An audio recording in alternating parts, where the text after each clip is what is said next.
ഇൻഫോസ്പെയറിൻ്റെ പുതിയൊരു വീഡിയോയിലേക്ക് ഏവർക്കും സ്വാഗതം. നമ്മുടെ സംസ്ഥാനത്ത് സാധാരണക്കാരായ ജനങ്ങളെ നേരിട്ട് ബാധിക്കുന്നതും സന്തോഷം നൽകുന്നതുമായിട്ടുള്ള നിർണായക പ്രഖ്യാപനങ്ങളാണ് ഇപ്പോൾ പുറത്തു വന്നിരിക്കുന്നത്. സംസ്ഥാനത്തെ സ്ത്രീകൾക്ക് സാമ്പത്തിക സുരക്ഷിതത്വവും കരുത്തും പകരുക എന്ന ലക്ഷ്യത്തോടെ നിരവധി പദ്ധതികളാണ് സംസ്ഥാന സർക്കാർ മുൻപോട്ട് വച്ചിരിക്കുന്നത്.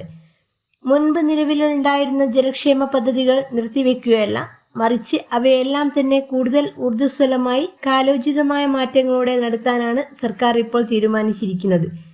ഇതിലേറ്റവും പ്രധാനപ്പെട്ടത് മുൻ സർക്കാർ ആരംഭിച്ച സ്ത്രീ സുരക്ഷാ വീട്ടമ്മ പെൻഷൻ പദ്ധതി തന്നെയാണ്.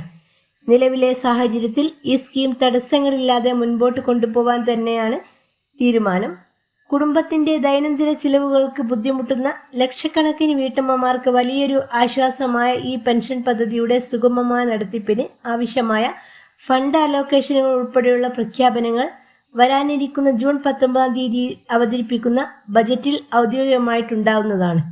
കഴിഞ്ഞ കുറച്ചു കാലങ്ങളായി ഈ ധനസഹായം കൃത്യമായിട്ട് ലഭിക്കാത്തത് കൊണ്ട് തന്നെ വലിയ തോതിൽ ആശങ്കയോടും പ്രതീക്ഷയോടുകൂടിയുമാണ് ബജറ്റ് പ്രഖ്യാപനത്തിന് വേണ്ടി കാത്തിരിക്കുന്നത്.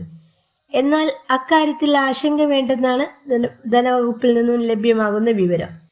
നിലവിൽ കുടിശ്ശിക വന്നിട്ടുള്ള എല്ലാ തുകയും ഗുണഭോക്താക്കൾക്ക് ഒന്നിച്ച് വിതരണം ചെയ്യാനുള്ള നീക്കങ്ങൾ സർക്കാർ ഇപ്പോൾ ആരംഭിച്ചിരിക്കുകയാണ്. വരാനിരിക്കുന്ന സാമ്പത്തിക വർഷത്തിന്റെ തുടക്കം വരെയുള്ള കാലയളവിലേക്ക് കൃത്യമായി വിതരണം ചെയ്യേണ്ട മുഴുവൻ തുകയും മാറ്റിവെച്ചുകൊണ്ട് സാമ്പത്തിക പ്രതിസന്ധികൾ ഈ പദ്ധതിയെ ബാധിക്കില്ലെന്ന് സർക്കാർ ഉറപ്പു തരുന്നുണ്ട്. പ്രതിമാസം 1000 രൂപ വീതം ലഭ്യമാകുന്ന ഇതിന് സഹായം അർഹതപ്പെട്ട എല്ലാവരുടെയും കൈകളിൽ എത്തിച്ചേരുന്നതായിരിക്കും. അതോടൊപ്പം തന്നെ ഇതിൻ്റെ പ്രധാന മാറ്റം എന്ന് പറയുന്നത് ഇതിൻ്റെ ഗുണഭോക്തൃ പട്ടിക വർദ്ധിപ്പിക്കാൻ ആലോചിക്കുന്നു എന്നുള്ളതാണ്. മുൻപ് BPL വിഭാഗങ്ങൾക്ക് മുൻഗണന നൽകിയിരുന്ന സ്ഥാനത്ത് സാധാരണക്കാരായ APL റേഷൻ കാർഡ് ഉടമകളായിട്ടുള്ള അർഹരായ സ്ത്രീകൾക്ക് കൂടി ഈ ഒരു പെൻഷൻ പദ്ധതിയുടെ ഭാഗമാവാൻ സാധിക്കുന്നതായിരിക്കും. അതുപോലെ വീട്ടമ്മമാർക്ക് മാത്രമല്ല, ഉന്നത വിദ്യാഭ്യാസം നേടുന്ന നമ്മുടെ പെൺകുട്ടികൾക്ക് കൂടി വലിയൊരു സാമ്പത്തിക പിന്തുണയാണ് സർക്കാർ അടുത്ത മാസം മുതൽ നടപ്പിലാക്കാൻ പോകുന്നത്.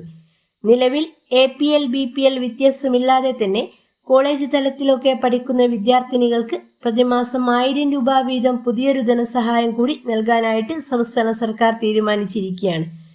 ഉന്നത വിദ്യാഭ്യാസ മേഖലയിലേക്ക് കൂടുതൽ പെൺകുട്ടികളെ പ്രോത്സാഹിപ്പിക്കുക എന്ന ലക്ഷ്യത്തോടെയാണ് ഈ സ്കോളർഷിപ്പ് സർക്കാർ ഇപ്പോൾ വിഭാവനം ചെയ്തിരിക്കുന്നത്.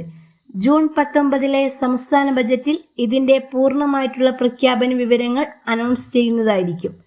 നിലവിൽ വിവിധ യൂണിവേഴ്സിറ്റികളിലും കോളേജുകളിലും ഡിഗ്രി PG അല്ലെങ്കിൽ മറ്റ് പ്രൊഫഷണൽ ഡിപ്ലോമ കോഴ്സുകളിലൊക്കെ തന്നെ റെഗുലർ മോഡിൽ പഠിക്കുന്ന എല്ലാ വിദ്യാർത്ഥിനികൾക്കും ഈ ആനുകൂല്യത്തിന് അർഹതയുണ്ടായിരിക്കും.